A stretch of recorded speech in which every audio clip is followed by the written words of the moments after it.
This fish is a very special one to me because it's my redemption fish. Because the last time I shot a big, beautiful uku, I made some poor decisions. I didn't bite it in and bring it in close enough to me. I let it get way too far away from me. A whole bunch of sharks came up, and just like this ball of sharks just ate my fish, even cut my shooting line. I lost my shaft, came up, no spear, no fish, brokenhearted.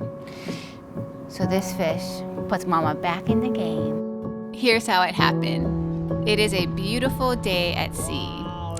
I'm bringing along this partially eaten octopus that I found in the belly of a previous catch to try to chum it up in hopes to bring in some uku. Sometimes all chumming does is bring in sharks. But the conditions are perfect, and we can see all the way to the bottom in over 100 feet of water.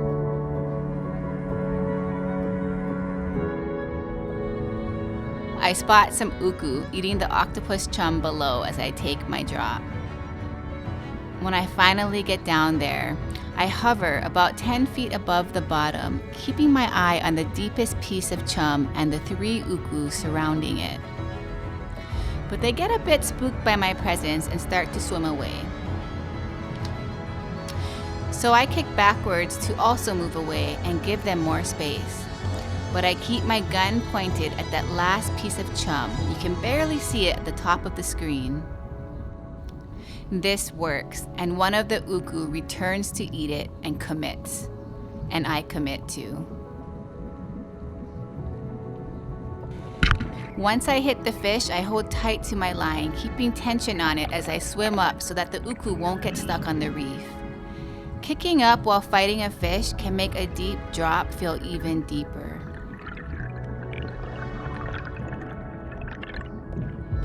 Once on the surface, I pull in my fish, say my thanks, and then put a knife in its brain to finish it. What you got there, Kimberly?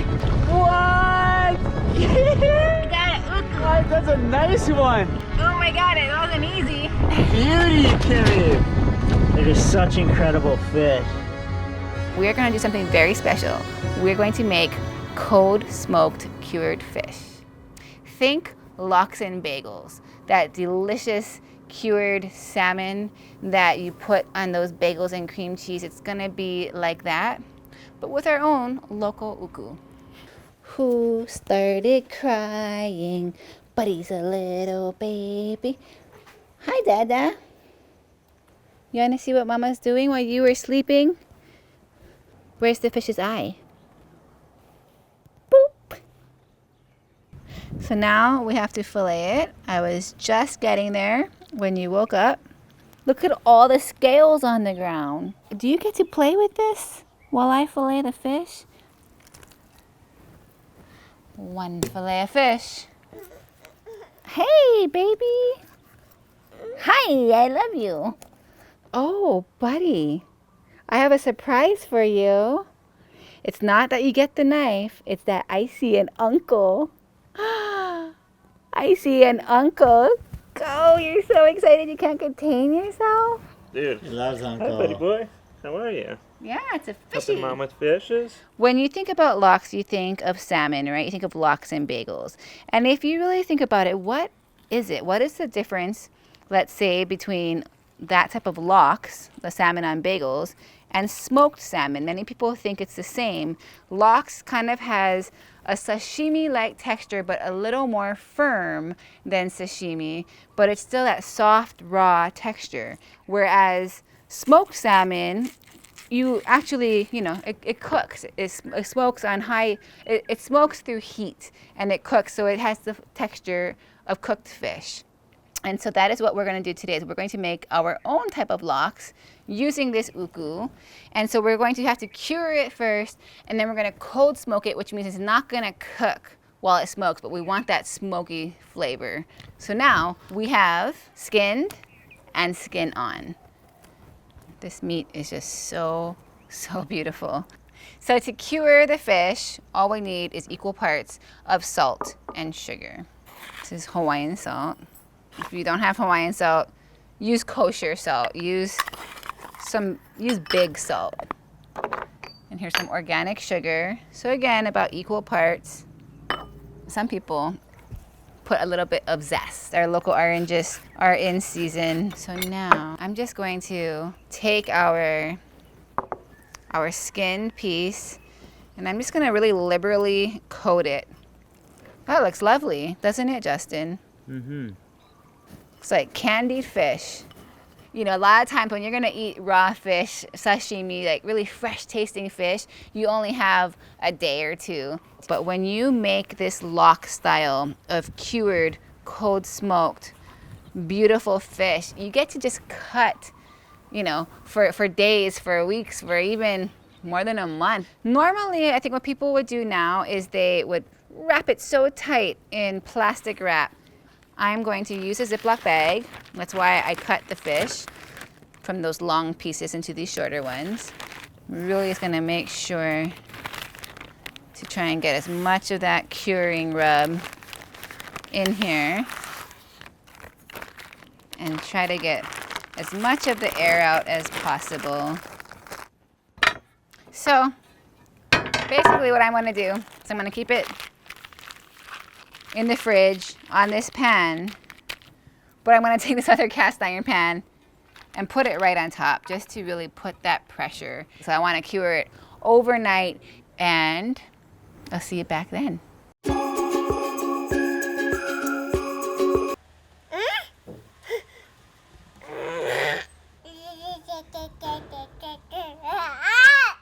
Hi, you flying? Nice wings. You can see how that smash really did it good. I mean, I can definitely feel it. It's nice and firm. And look at all this liquid it gave off. All of this liquid, because that's what salt does. It's gonna get rid of that fish juice. I mean, yeah, we're just gonna pour it out. I was trying to think of uses for it, and at first I was thinking maybe I could add it to this broth, because basically last night we used the other fillet to eat dinner, and now the head and the bones, we're gonna make a delicious fish soup. You could let it cure another night. A lot of people do 2-day cures. I think that overnight is fine. Like, you can see that this fish is kind of candied, kind of firm. I think I'm just gonna pat it dry. Here's our skin on, wow. But we're gonna take it a step further. We're gonna take it a couple steps further. Buddy, I hear an airplane.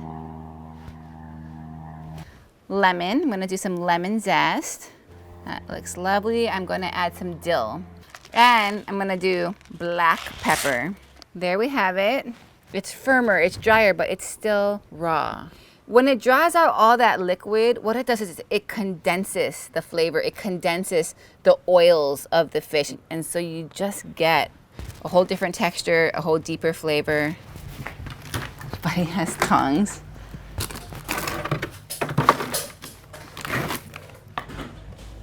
What are you cooking?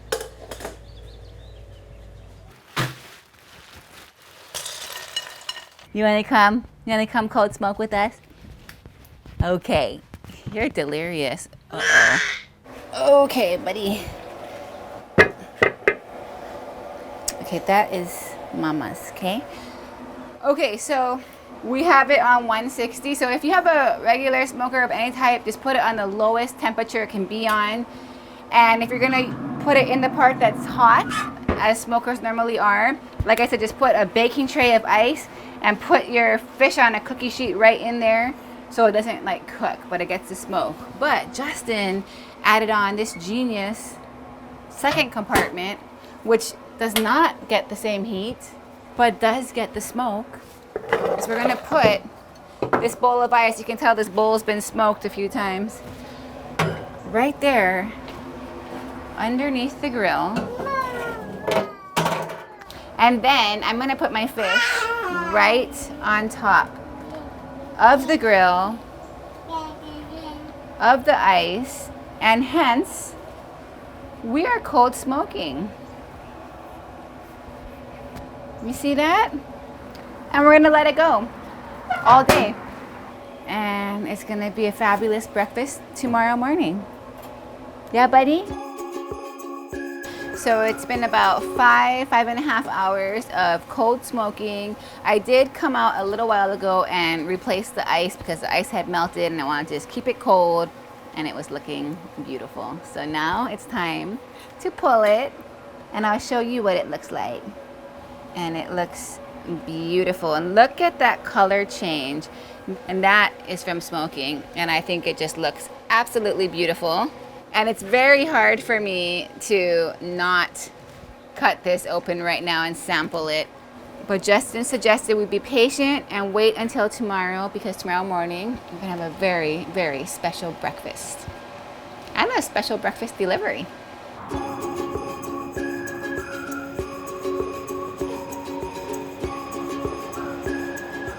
This morning, Justin picked these beautiful oranges from our neighbor's tree, and we decided that we would just pull over on the side of the road and have a little picnic today.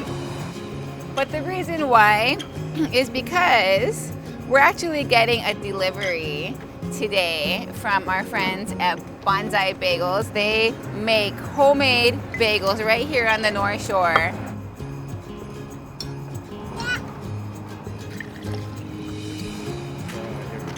Wow. You want a blueberry bite?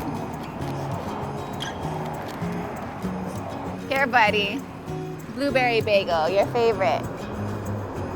Okay, so our friends at Bonsai Bagels said they had a special delivery for us. And I knew it was gonna be special because they go all out, but every single time it just blows me away, and this time is no exception. Holy cow! This is ridiculous. We need more eaters here. Actually, we have Buddy. We'll be fine. What's that? One more bite of bagel? Blueberry? Coming up. Here you go. When it comes to food, I'm just all about that perfect bite, you know? And if it means bringing a grill so that that bagel is toasted, if it means putting that love into smoking that fish so that every single bite is just bursting with flavor, I'm gonna do it. And the final ingredient to add to this already perfect spread, it's our self-speared, home-cured, self-smoked, cold-smoked uku. Wow. The outer side, I mean, it has that beautiful smoke color, but the inside, it still has that raw consistency, and that's what I'm looking for when it comes to lox. I want this texture right here.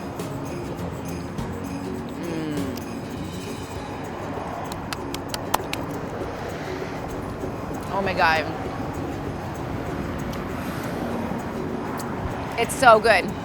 It is so wonderful. It is salty, it is smoky, and it is soft. We'll go for the cream cheese and chives. Lots and lots of delicious capers. And then we'll do some red onion. I'll do a tomato. And last but not least, top this with beautiful slices of cold smoked uku. Look at it.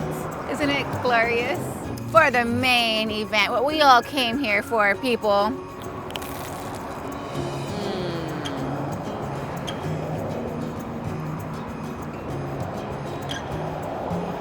Favorite thing in the world right now.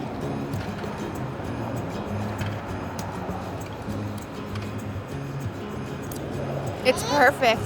It is absolutely perfect. The crunch of the toasted bagel. I'm so happy we took the extra step of toasting it. That bottom crunch and the softness, all the veggies and flavors, but then the smoke, the cured fishy goodness, the soft texture, just like it is just, it's the best combination of flavors and textures that exist for a bagel, for cured fish, for me right now in this next bite.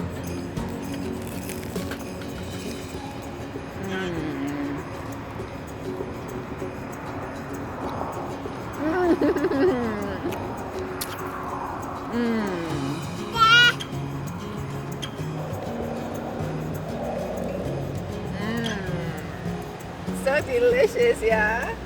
So ono. You're gonna love it. Oh my gosh, you're gonna love it so much. Mmm. It's so good. Wow. Yeah, Joshi in the bagel. Wow.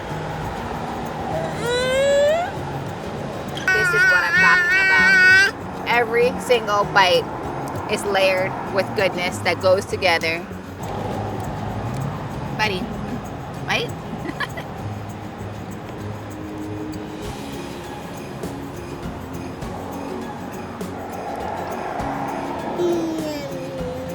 And I think it's time for us to sit down and have a little family breakfast.